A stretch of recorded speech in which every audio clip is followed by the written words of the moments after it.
वज़ीर तवानाई सिंध सैयद नासिर हुसैन शाह ने कहा है कि मुल्की और गैर मुल्की सरमायाकारों को थर्ड में रहायश और खाने के मायारी और बेहतरीन सहूलियात के लिए सिंध कोल अथॉरिटी के ज़ेर इंतज़ाम थरलाज को आउटसोर्स किया जाएगा, ताहम उसकी मलकियत सिंध हुकूमत के पास ही रहेगी।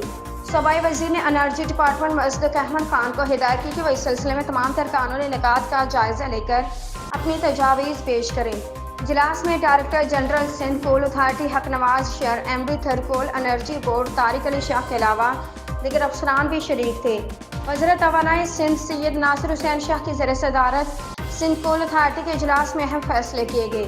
वज़ीर तवानाई ने इस मौका पर हिदायत की कि वह डिपार्टमेंट में किसी भी किस्म की बदनवानी, कानून की खिलाफ वर्जी और किसी भी मुलाजिम के साथ ज़्यादती बर्दाश्त नहीं करेंगे। मुलाजमीन की तरक्की और भर्ती के लिए रूल्स एंड रेगुलेशन कमेटी कायम की जाए और मेरिट और शफाफियत को यकीनी बनाया जाए। उन्होंने कहा कि सिंध कोल अथॉरिटी के बजट व दीगर हवालों से मसाइल को हल किया जाएगा। सूबाई वज़ीर ने मज़ीद कहा कि कोल ब्रैकेटिंग पर काम करने की ज़रूरत है। नासिर शाह ने हिदायत की कि थैर एयरपोर्ट सिंध हुकूमत का काबिल फ़ख्र और मुल्क का पहला सूबाई सतह पर कायम एयरपोर्ट है।